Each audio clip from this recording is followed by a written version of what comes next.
इस मूवी के स्टार्ट में हम टॉप को देखते हैं जो कि एक एवरेज स्कूल बॉय है और स्टडी में इतना ज्यादा अच्छा नहीं है, लेकिन वो कंप्यूटर गेम्स खेलने का आदी है। यहाँ तक कि वो और उसके फ्रेंड्स क्लासरूम में भी वीडियो गेम्स खेलते रहते हैं। टॉप इन गेम्स से बहुत सा पैसा जीतता है और अयाशी की जिंदगी गुजारता है। यहाँ वो अपने बटलर टुआंग से क्रेडिट कार्ड लेता है और उसे अपनी गेम के साथ कनेक्ट कर देता है और इस तरह वो बहुत सा पैसा जीतने में कामयाब हो जाता है, जिससे वो जाकर एक ब्रांड न्यू कार खरीद लेता है। नेक्स्ट सीन में जब वो अपनी कार में स्कूल पहुंचता है तो उसे ऑफिस में बुलाया जाता है। उसके टीचर उसे अपने पेरेंट्स को अपने साथ लेके आने का कहते हैं, लेकिन टॉप यहाँ ये सजेस्ट करता है कि वो उसके पेरेंट्स को बुलाने की बजाय वो नए नियॉन स्कूल के लिए उन्हें डोनेशन दे देगा। ये सुनकर टीचर उससे कहते हैं कि वो स्कूल का रिश्वत नहीं दे सकता और साथ ही वो उस पर गुस्सा करने लगते हैं और उससे कहते हैं कि आखिर क्यों वो एक अच्छे स्टूडेंट की तरह ग्रेजुएट नहीं हो सकता। थोड़ा और डांट खाने के बाद वो जब बाहर आता है तो बहुत से स्टूडेंट्स उसकी कार के पास जमा हो जाते हैं और उसे देख के अम्यूज होने लगते हैं, लेकिन टॉप उन्हें इग्नोर कर देता है और अपनी गर्लफ्रेंड लिन को लेकर वहाँ से चला जाता है, जहाँ वो कुछ खाना खरीदते हैं और ब्रांड न्यू कार में पूरे शहर में घूमने लगते हैं। रात को वो जब बहुत देर से घर आता है तो उसके पेरेंट्स वहाँ उसका वेट कर रहे थे। उसके डैड उसे घर लेट आने और नई कार खरीदने पर उसे डांटने लगते हैं और उसे कहते हैं कि अगर वो इसी तरह पैसों को वेस्ट करता रहा तो वो जल्द ही बैंकरप्ट हो जाएंगे। लेकिन टॉप उनसे कहता है कि ये पैसा उसका अपना था जो कि उसने ऑनलाइन गेम से कमाया था। ये सुनकर उसके डैड को और गुस्सा आता है और वो उससे कहते हैं कि उसे इन गेम्स की जगह अपनी स्टडीज को सीरियस लेना चाहिए, नहीं तो उसे इसके कॉन्सिक्वेंसेस के लिए भी तैयार रहना चाहिए। ये कहकर वो वहाँ से चले जाते हैं। उनके जाने के बाद वो फिर से गेम खेलना स्टार्ट कर देता है। उसकी गेम्स खेलने की एडिक्शन कई सालों से चल रही थी और अब वो टाइम आ जाता है जब उसे यूनिवर्सिटी जाना था, लेकिन बहुत से यूनिवर्सिटीज में उसका एडमिशन रिजेक्ट हो जाता है। लेकिन अभी भी वो इस चीज को सीरियस नहीं लेता और प्ले स्टेशन खरीदने चला जाता है ताकि वो अपनी गेम्स खेलने की एडिक्शन को जारी रख सके। वो जब प्ले स्टेशन और डीवीडी प्लेयर खरीद के घर आता है तो उसका सामना उसके पेरेंट्स से होता है, जो कि उससे यूनिवर्सिटी एडमिशन के बारे में पूछते हैं, जिस पर टॉप उन्हें बताता है कि उसे एक प्राइवेट यूनिवर्सिटी में एडमिशन मिल गया है जो कि इतनी ज्यादा एक्सपेंसिव भी नहीं है। लेकिन उसके फादर उससे कहते हैं कि उसे कम्युनिटी कॉलेज में जाना चाहिए क्योंकि उन्हें पता था कि वो स्टडी करने वाला नहीं है और वो उसके लिए अपना पैसा बर्बाद नहीं कर सकते थे। ये सुनकर टॉप उनसे कहता है कि उसके पास अपने पैसे मौजूद है और वो अपने लिए पे कर सकता है, जिसके बाद टॉप की मदर उसके फादर के पास जाती है और उन्हें इस बात पे कन्विंस करने लगती है कि वो उसे प्राइवेट यूनिवर्सिटी जाने दे। उन्हें आर्ग्यू करते हुए देखकर वो अपने रूम में चला जाता है ताकि वो वीडियो गेम्स खेल सके, लेकिन तभी उसे पता चलता है कि उसका अकाउंट डिलीट कर दिया गया था। जिसके बाद वो फिर से इलेक्ट्रॉनिक शॉप पे जाता है और वहाँ से बहुत सी डीवीडीज डिस्काउंट पे खरीद लेता है और घर जाकर उन डीवीडीज को अपने पेरेंट्स को दिखाने लगता है कि वो इन डीवीडीज का बिजनेस स्टार्ट करने वाला है। लेकिन इससे पहले कि वो उन्हें बेचता उनमें से एक डीवीडी प्लेयर टूट जाता है, जिसे लेकर वो फिर से शॉप पे आ जाता है। लेकिन शॉपकीपर उससे कहता है कि इन डीवीडीज की कोई वारंटी या एक्सचेंज पॉलिसी नहीं है और यही वजह है कि वो इतनी ज्यादा सस्ती है और टॉप को इस बारे में पता होना चाहिए था क्योंकि ये तो एक कॉमन सी बात थी। ये सुनकर टॉप को गुस्सा आता है और वो उस डीवीडी प्लेयर को शॉप के मिरर टेबल पे मार के मिरर को तोड़ देता है, जिसकी वजह से शॉपकीपर उसे थप्पड़ दे मारता है। लेकिन इससे पहले कि वो उसे और मारता टॉप वहाँ से भाग जाता है। नेक्स्ट सीन में जब वो घर जा रहा था तो रास्ते में वो अपने फादर को लिफ्ट देने की ऑफर करता है। यहाँ उसके फादर उसे बताते हैं कि बिजनेस करना कोई आसान काम नहीं है, जिसके बाद वो उसे कुछ पैसे देते हैं ताकि वो जहाँ चाहे स्टडी कर सकता है। लेकिन जब टॉप कहता है कि वो उनका एम्प्लॉय नहीं है तो उसके फादर वो पैसे वापस ले लेते हैं। लेकिन फिर वो घर से अपने पिता का एमुलेट चोरी करता है और उसे एक शॉप पे बेचने चला जाता है, जिसके बदले उसे $100,000 मिलते हैं, जिन्हें लेकर वो स्कूल चला जाता है। लेकिन स्कूल में वो अभी भी कुछ ज्यादा सीरियस नहीं लग रहा था और अभी भी क्लासेस स्किप कर रहा था। जिसके बाद वो एक मार्केट में जाता है जहाँ डिफरेंट टाइप की मशीन सेल हो रही थी। तो अब यहाँ से चेस्टनट बनाने वाली मशीन को खरीद लेता है क्योंकि उसे ये बताया जाता है कि ये मशीन इस देश में पहली बार आई है, जिसे उन्होंने जापान से इम्पोर्ट किया है और ये मशीन काफी ज्यादा एक्सपेंसिव भी थी। लेकिन जब वो घर पहुँचता है तो उसके फादर उस पर गुस्सा करने लगते हैं और उसे बताते हैं कि वो ये मशीन वीकेंड मार्केट से इस उससे कम कीमत पर खरीद सकता था। अगले दिन वो स्कूल से सीधा एक आदमी के पास जाता है जो कि चेस्टनट बेच रहा था। वो उससे चेस्टनट्स के प्रोसेस और टेक्निक्स के बारे में पूछने लगता है, जिसके बाद वो इन्फॉर्मेशन इकट्ठी करने के लिए कुछ और लोगों के पास भी जाता है और घर आके उन सभी टेक्निक्स को अप्लाई करता है और सबसे बेस्ट चेस्टनट्स बनाने की कोशिश करता है। और जब वो अपना पहला बैच कंप्लीट कर लेता है तो वो टुआंग को उन्हें टेस्ट करने का कहता है, जिसके बाद वो अपनी मदर के पास जाता है, जिन्हें वो काफी ज्यादा डिलीशियस लगते हैं। अब टॉप चेस्टनट स्टैंड्स लगाने के लिए मॉल में अपने लिए एक स्टॉल खरीद लेता है, जहाँ पे और भी बहुत ज्यादा शॉप्स थी। टॉप और उसका बटलर पहले दिन मिलकर काम करते हैं, लेकिन तभी टॉप टुआंग से पूछता है कि उनकी सेल इतनी कम क्यों हो रही है, जिस पर उसका बटलर कहता है कि वो बाकी सेलर्स की तरह इतनी ऊंची आवाज नहीं लगा सकता, क्योंकि अब वो इतना एनर्जेटिक इंसान नहीं रहा, इसलिए अब वो मिलकर आवाजें लगाने लगते हैं। जिसके बाद वो एक लोकल मार्केट में जाता है, जहाँ वो लिन से मिलता है। वो दोनों वहाँ कुछ देर बातें करने लगते हैं, तभी उसे अपने बटलर की कॉल आती है, जो कि उसे बताता है कि उनका बिजनेस आज भी ठीक नहीं चल रहा, जबकि बाकी सब शॉप कस्टमर से पैक हो चुकी है। कॉल एंड होने पर जब वो वापस आता है तो लिन सस्पिशियस हो जाती है और उससे पूछने लगती है कि वो किससे बात कर रहा था, जिस पर टॉप उसे बताता है कि वो टुआंग से बात कर रहा था और उसे इस बारे में फिक्र करने की जरूरत नहीं है।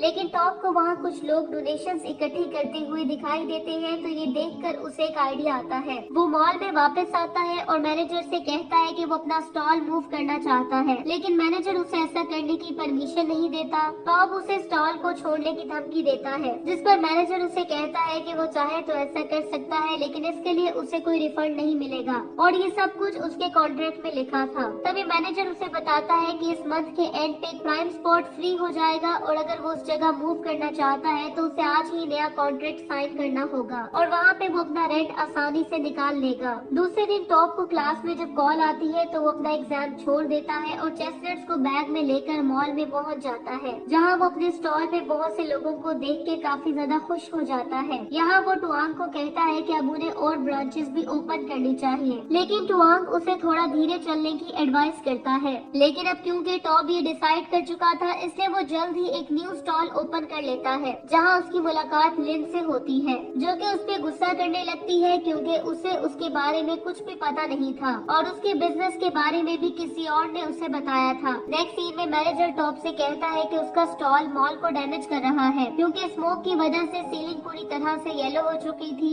मैनेजर उसे वार्न करता है कि वो अगर इसको फिक्स नहीं कर सकता तो उसका कॉन्ट्रैक्ट कैंसिल कर दिया जाएगा, जिस पर टॉप उसे फिक्स करने का डिसाइड करता है और टुआंग के साथ मिलकर वो सीलिंग को खुद ही पेंट करने लगता है, जिस पर मॉल एडमिनिस्ट्रेशन उसे रात को पेंट करने का कहती है ताकि कस्टमर डिस्टर्ब ना हो। अब वो रात को अपनी मदर की हेल्प से सीलिंग को पेंट करने लगता है। अभी वो पेंट कर ही रहा था कि तभी वहाँ पे सिक्योरिटी गार्ड आ जाता है और उन्हें वहाँ से जाने का कहता है, क्योंकि उसको दिया गया टाइम अब खत्म हो चुका था। जिस पर टॉप उस सिक्योरिटी गार्ड को कुछ पैसे देकर उससे कुछ टाइम और मांगता है, लेकिन सिक्योरिटी गार्ड उसे पैसे लेने से इनकार कर देता है और उसकी मदर को उसे डिसिप्लिन सिखाने का कहता है और उन्हें सब कुछ वहीं छोड़ के वहाँ से जाने का कहता है। यहाँ उसकी मदर उससे कहती है कि उसे पासपोर्ट के लिए अप्लाई करना चाहिए, लेकिन वो ऐसा करने से इनकार कर देता है और कहता है कि उसके पास अभी टाइम है और वो सुबह इस प्रॉब्लम को फिक्स कर देगा। लेकिन तभी उसकी मदर उसे बताती है कि वो यहाँ से चाइना माइग्रेट करने वाले हैं, क्योंकि उन पे बहुत ज्यादा लोन चढ़ चुका था। ये सुनकर वो गुस्सा हो जाता है और कहता है कि उसे इस बारे में क्यों कुछ भी पता नहीं है, जबकि वो भी इस परिवार का हिस्सा है। साथ ही वो उससे डेब्ट के अमाउंट के बारे में पूछता है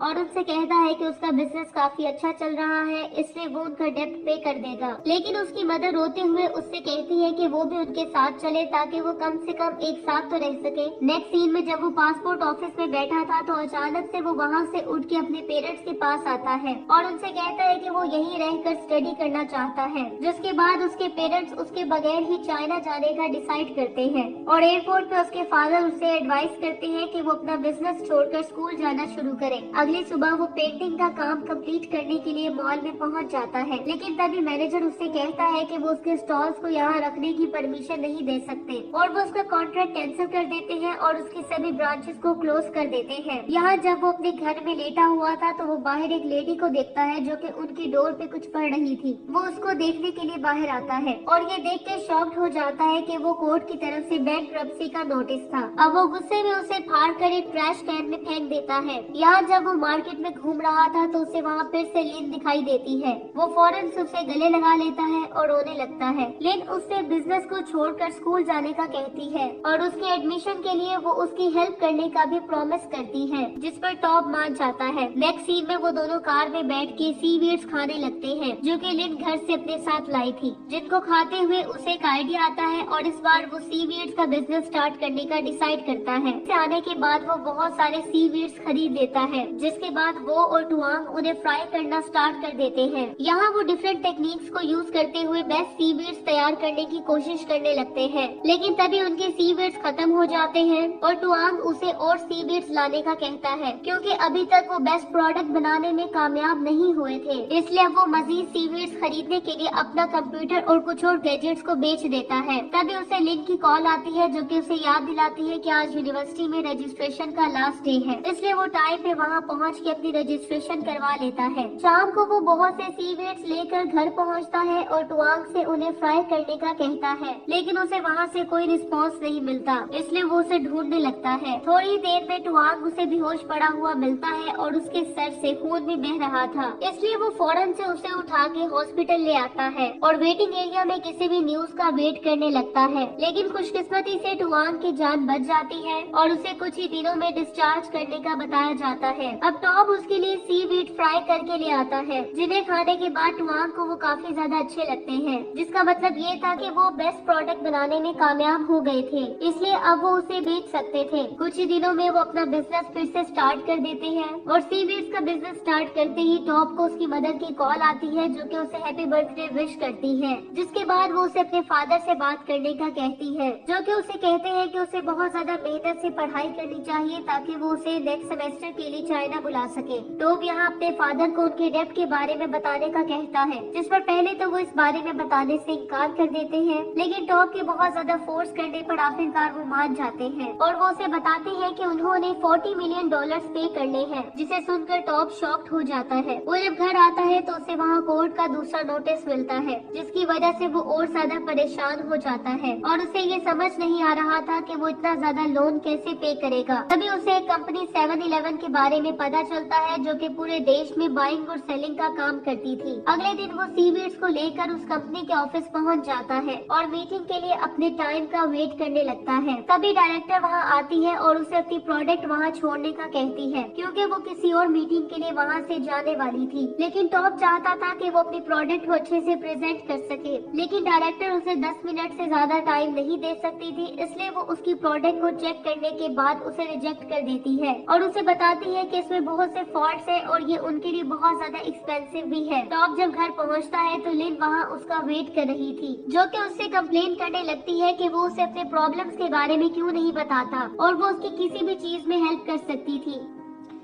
लेकिन टॉम उसे कुछ भी नहीं बताता और उस पर गुस्सा करने लगता है, जिसके बाद वो उसे वहीं छोड़ के अंदर चला जाता है और डोर लॉक कर देता है। यहाँ वो टुआंग के पास आके रोने लगता है और उसे बताता है कि वो कैसा अजीब इंसान है, क्योंकि उसकी गर्लफ्रेंड जो कि उसकी हेल्प करना चाहती थी उसने उसके साथ ही फाइट कर ली थी, जिस पर टुआंग उसे कहता है कि उसे डिसअपॉइंट नहीं होना चाहिए और जल्दी ही सब कुछ ठीक हो जाएगा। अगली सुबह वो जाके अपने पैकेजेस को रीडिजाइन करवाता है और उन्हें लेकर फिर से 7-Eleven कंपनी के ऑफिस पहुंच जाता है, लेकिन सारा दिन वेट करने के बावजूद भी वो डायरेक्टर से नहीं मिल पाता, जिसकी वजह से वो काफी ज्यादा डिसअपॉइंट हो जाता है और जाते हुए सीवीड्स के सभी पैकेट सिक्योरिटी गार्ड को दे देता है। यहाँ वो कंपनी के बाहर बस स्टॉप पे बैठकर अपनी मॉम को कॉल करता है और उन्हें बताता है कि कोई भी चीज उसकी फेवर में नहीं जा रही और उसकी प्रोडक्ट लगातार रिजेक्ट हो रही है। दूसरी तरफ उसके सीवीड्स कंपनी के ऑफिस में सभी लोगों में डिस्ट्रीब्यूट हो रहे थे और सभी को वो बहुत ही ज्यादा पसंद आ रहे थे। जल्दी उसे कंपनी की तरफ से कॉल आती है और वो ये जान के बहुत ज्यादा एक्साइटेड हो जाता है कि उसकी प्रोडक्ट को अप्रूव कर दिया गया था। कंपनी की डायरेक्टर उसे बताती है कि उसकी प्रोडक्ट को उनकी 3000 ब्रांचेस में सेल करने के लिए रखा जाएगा। साथ ही वो उसे उसकी प्रोडक्ट को टाइम पे डिलीवर करने का भी कहती है और उसे बताती है कि सिर्फ वही प्रोडक्ट ही वो लोग एक्सेप्ट करेंगे जो कि GMP इंस्पेक्शन टेस्ट पास करेगी,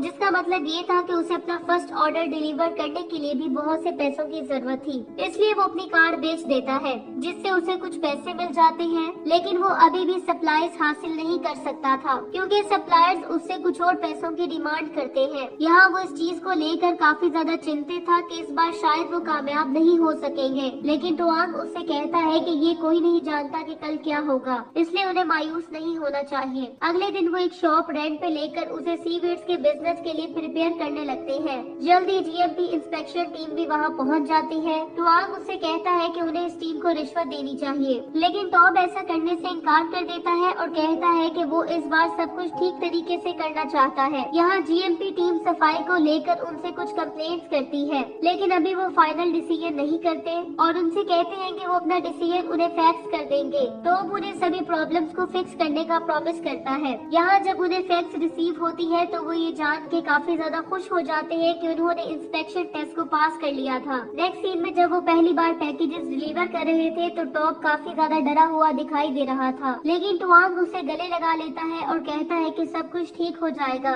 जिसके बाद हमें 2 साल बाद का टाइम दिखाया जाता है, जहाँ हमें पता चलता है कि टॉप ने अपने पेरेंट्स का सारा डेप्ट पे कर दिया था और अब वो उनके साथ उनके पुराने घर में रहता था, जबकि उसका बिजनेस अब पूरी दुनिया में फैल चुका था और वो दुनिया का सबसे यंगेस्ट बिलियनर बन चुका था। इसी के साथ ये मूवी एंड हो जाती है। Thank you so much for watching.